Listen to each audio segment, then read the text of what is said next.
I want to talk about a word that most financial advisors are tiptoeing around right now: stagflation. It's an ugly word and an uglier economic reality. And with what's happening in the Middle East right now, with energy prices climbing and global supply chains under fresh pressure, it's a word every person near retirement needs to understand.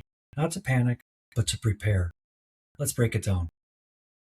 Stagflation is what happens when you get two things at the same time that normally don't travel together: high inflation, meaning everything costs more, and slow economic growth, meaning wages aren't rising, businesses aren't expanding, and markets aren't climbing. Normally, inflation comes with a hot economy, and slow growth brings prices down. Stagflation breaks that pattern.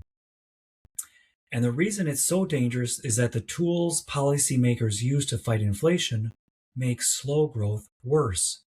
And the tools they use to stimulate growth make inflation worse.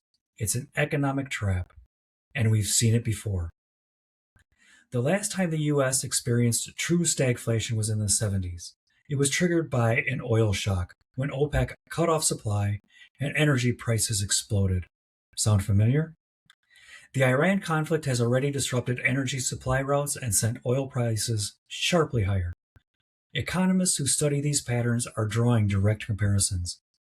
And before that comparison gets dismissed as alarmist, let's remember that temporary inflation in 2021 lasted 2 years and took interest rates to their highest level in decades to finally bring under control. These things have a way of lasting longer than the experts ever predict.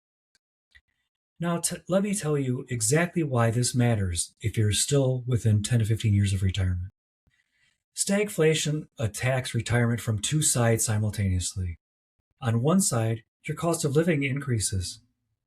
Groceries, utilities, healthcare, gas, all of it costs more. On the other side, your portfolio may stagnate or decline because slow growth and market uncertainty don't produce the returns you're counting on. You're being squeezed from both directions at once. And if you're drawing income during that squeeze, the damage to your long-term plan can be severe. Here's where I stand. I'm not predicting that the 70s are coming back. Nobody can predict that with certainty. What I am saying is that a responsible retirement plan should be able to survive that scenario because it has happened before and nothing prevents it from happening again. A plan built only for an optimistic environment is not a retirement plan. It's a best case scenario. And you cannot afford to bet your retirement on best case. The retirees I worry about are the ones whose entire income depends on market returns in an environment where markets may underperform for an extended period. The retirees I don't worry about have income floors, guaranteed or near guaranteed income sources that pay regardless of what the market does. If you don't know whether your retirement plan has that kind of floor, that's the first question to ask your advisor this week. Not, how's the portfolio performing? How does this plan hold up if we get 2 years of high inflation and flat or negative market returns? If your advisor doesn't have a clear answer to those questions, you need a second opinion. I'm Robert Beck, and this is the work I do. The link is below if you want to start that conversation.